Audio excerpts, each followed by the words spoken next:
So there's going to be some people listening to this right now who they're at that early stage of developing their junior golfer. Maybe they're in that like 5 to 10 years kind of window. What would you do, or what advice would you give them to kind of, foster a little bit of an enjoyment and a curiosity and a love for the game early on? And we've talked about how not to extinguish that, but like how do you kind of baby steps get them engaged in the game early? Yeah, I would stay away from structure. They don't need to go take a bunch of private lessons for the most part.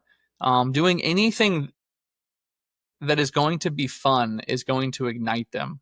And that doesn't necessarily be golf. That could be, hey, we're going to go play golf and I'm going to take you to get ice cream after. Doing group classes is a lot of fun. I think a lot of people will look at group classes as like, oh, they're not getting that much out of it.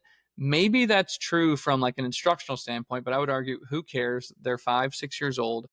The last thing they need is like a bunch of structure. They need to just love to go to golf class.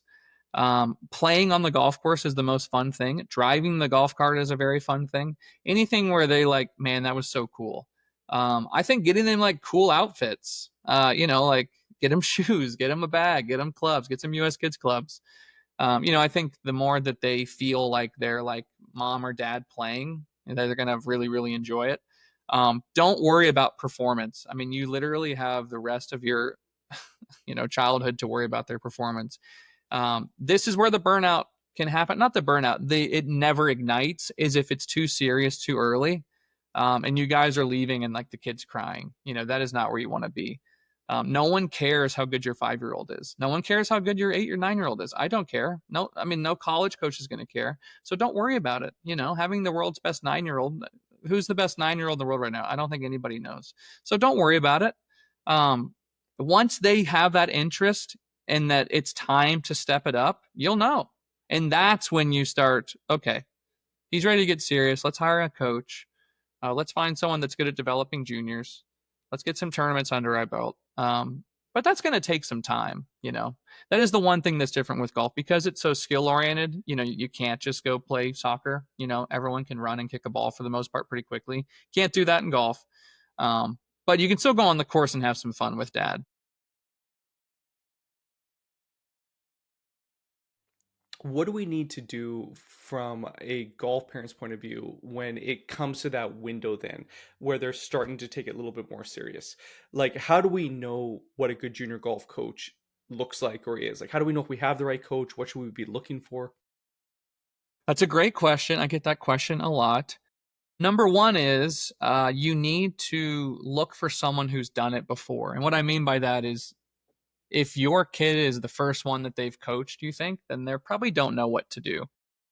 Here's what I know about junior parents is once someone does a good job, everyone goes to them.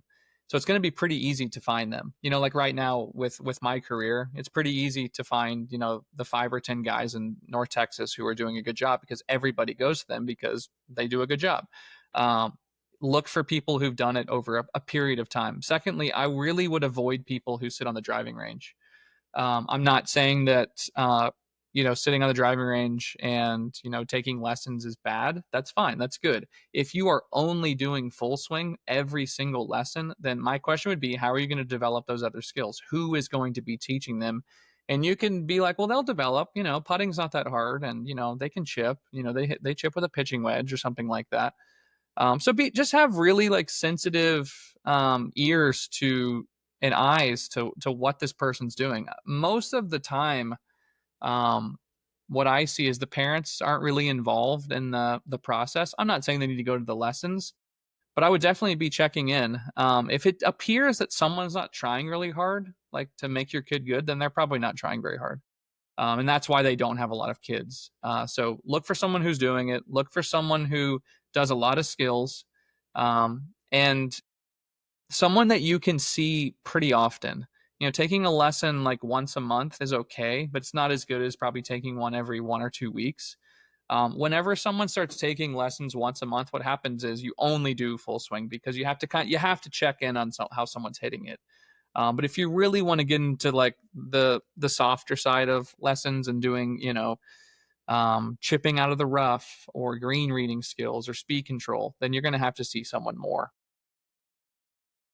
So speaking from a a coach's point of view now, and even coaching your own son, what would a typical week look like then as you're developing them? Let's just say sometime between like 10 and 15 years old. Like, what's a developmental week look like?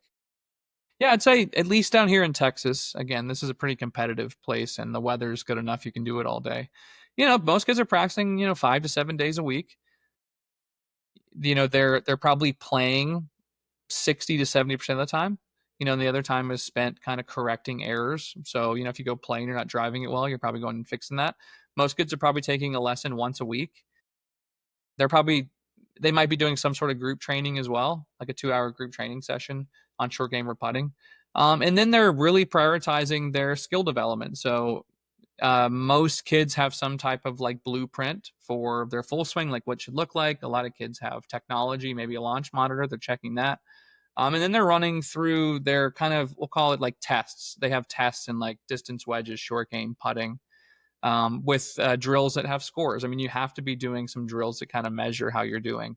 And so they're kind of running through those things. The purpose of doing those things is to enhance your skills. You're not going to necessarily get better just by playing golf. You got to prioritize, like, especially if you're bad at certain things. Like, let's say you're not good at speed control. Well, you just going and playing golf is not going to make you good at speed control. You have to kind of understand what my putting stroke should look like, and then what drills do I do on like a fairly regular basis. So, yeah, most kids are probably practicing in the 25 to 30 hours a week in the summer.